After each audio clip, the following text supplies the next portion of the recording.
में शायरी शुरू की थी और फिर अब यहाँ तक आते आते काफ़ी मुल्क, काफ़ी शहर, काफ़ी स्टेट्स में परफॉर्मेंस देने गया। और लेकिन बलिया मेरा पहली बार आना हुआ, तो मैं आप सबका धन्यवाद देता हूँ, सबका शुक्रिया। जोरदार तालियां फिर से। बहुत बहुत शुक्रिया। हम लोग भी बहुत खुशकिस्मत हैं कि आपने हम लोग का एक निवेदन, इन्विटेशन स्वीकार किया। मैं कन्वर्सेशन को कंटिन्यू रखूंगा, लेकिन एक दो जो औपचारिकताएं हैं वो रह गई हैं, मुझसे छूट गई है। मैं माजरत के साथ हमारे बीच जो चीफ गेस्ट हैं उनका इंट्रोडक्शन करने के लिए मैं सुनील यादव सर से रिक्वेस्ट करूंगा कि आप आएँ और हमारे जो चीफ गेस्ट हैं आज के इस कार्यक्रम के, आप उनका एक छोटा सा इंट्रोडक्शन और उसके बाद हमारे चीफ गेस्ट का सम्मान होना है, तो उस तरह बढ़ेंगे। महोदय से भी अनुरोध करूंगा कि आप मंच तक आएं और हमारे आलोक पांडे जी जो इस कार्यक्रम में बहुत समय से लगे हुए हैं, इसको बनाने में लगे हुए हैं, वो आपका स्वागत करना चाहते हैं। तो मैं चाहता हूं कि आप मंच तक आएं और इस कार्यक्रम को बनाने में जो लोग दिन रात लगे हुए थे वो लोग अब मंच पे आ रहे हैं। आपकी घनीभूत तालियां हो कि इनको ऊर्जा मिले और ऐसे कार्यक्रम निरंतर आयोजित करते रहे। हमारे बीच हमारे मुख्य अतिथि जी हैं और उनका स्वागत सम्मान आप सेंटर में आ जाइए।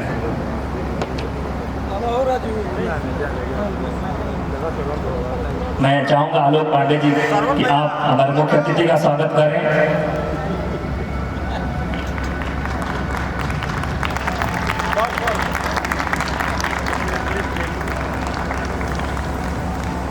ऐसी विभूतियाँ जब समाज में होती हैं तो समाज निरंतर उत्तरोत्तर आगे बढ़ता रहता है।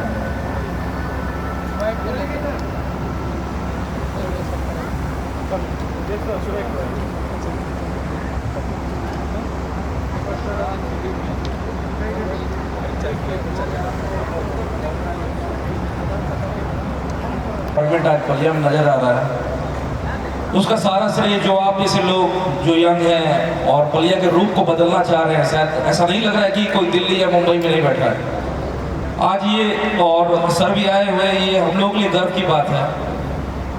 सब अपना काम करते हैं, अगर उसके बाद भी कोई कुछ और इनिशिएशन लेके अपने समाज, अपने लोग, अपने देश के लिए कुछ अच्छा करता है तो वही उसी इंसान को, उसी लोगों को और ये लोग याद करते हैं।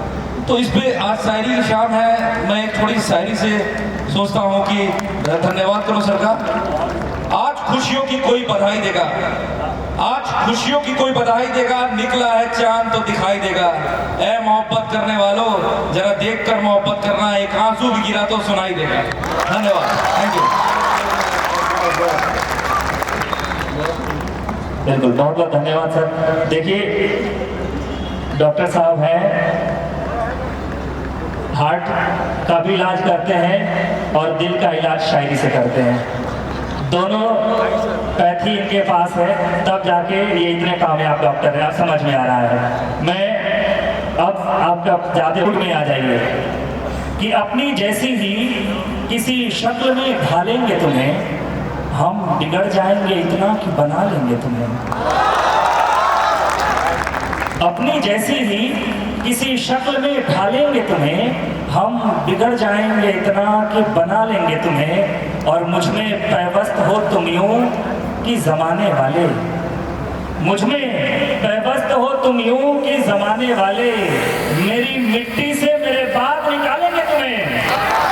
एक बार जोरदार तालियों से आप स्वागत करिए अजहर इकबाल साहब। कईयों की हकीकत है, वो तालियां उधर से ज़्यादा आ रही है, इधर नौजवान तबका बैठा हुआ है। इधर के लोग भूतपूर्व नौजवान हैं। नहीं, गुदगुदी तो उधर भी हो रही है, लेकिन वो बीवियों के साथ बैठे हुए हैं। आपने ऐसा जिक्र कर दिया तो मैं एक किस्सा सुना देता हूँ छोटा सा। जी जी। कि एक बार एक मोहतरमा थी, उनके पति खो गए।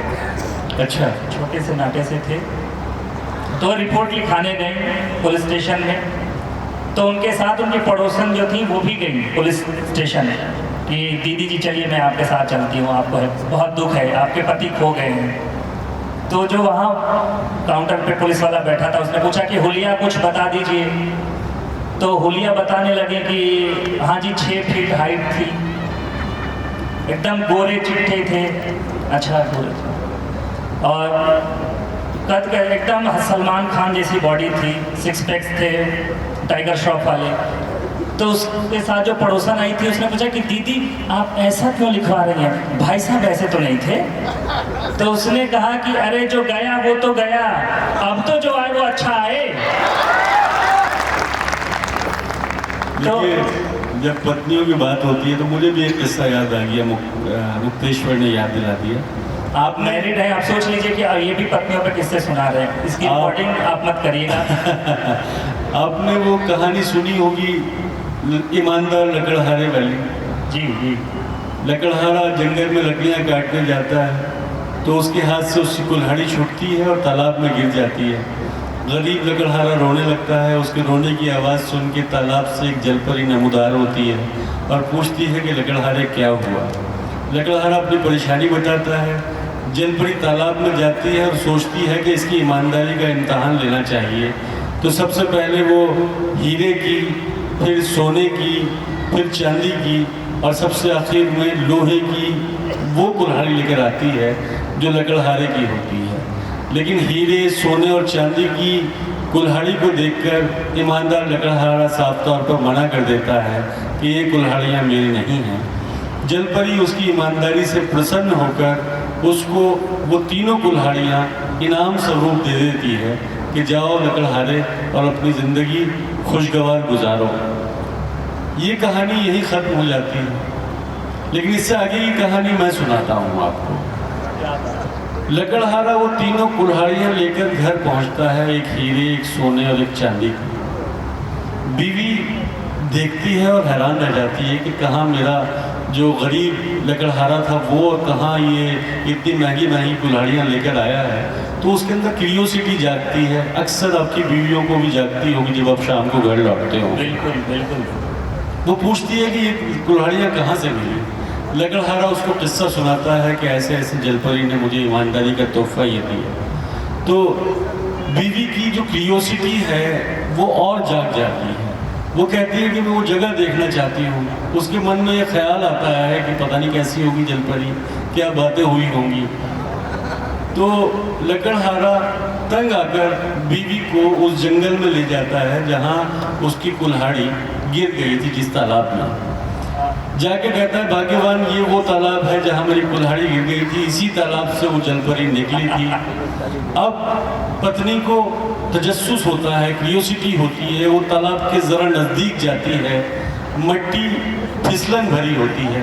अचानक बीवी का पाँव फिसलता है और वो तालाब में समा जाती है। अब लकड़हारा फिर रोने लगता है। उसके रोने की आवाज़ सुनकर एक बार फिर तालाब से जलपरी नमूदार होती है और पूछती है लकड़हारे क्या हुआ। लकड़हारा रोते हुए कहता है जलपरी मेरी इकलौती बीवी थी, वो इस तालाब में समा गई। जलपरी को लकड़हारे पर तरस आता है और वो तालाब के अंदर जाती है, लेकिन मन में एक विचार आता है कि जिसकी ईमानदारी के किस्से में सारी दुनिया को सुनाती हुई फिरती हूँ, कम से कम ये देख लूँ कि वो लकड़हारा अब भी ईमानदार है या नहीं। जलपरी तालाब के अंदर समाती है और एक बेहद आकर्षक, बेहद खूबसूरत देह की स्वामिनी, मृगनयनी और इतनी सुंदर कि देखो तो हैरान रह जाओ, एक लड़की को साथ लेकर बाहर निकलती है और लकड़हारे से पूछती है कि लकड़हारे क्या ये तुम्हारी पत्नी है। लकड़हारा एक लंबी सांस और कहता है हाँ जलपरी, यही मेरी बीवी है। तो यहाँ बैठे हुए तमाम ईमानदार लकड़हारों को मेरा नमस्कार। और मुझे लगता है कि आप वो लकड़हारे ज़रूर तालियां बजाएंगे जो चुपचाप बैठे हुए अपनी बीवियों के बराबर में मंद मंद मुस्कुराए जा रहे हैं। खैर ये तो किस्से कहानियाँ हो जाती हैं। अब फिर गज़लों की तरफ लौटते हैं, शायरी की तरफ। तो ये गज़ल आप तक पहुँचा रहा हूँ।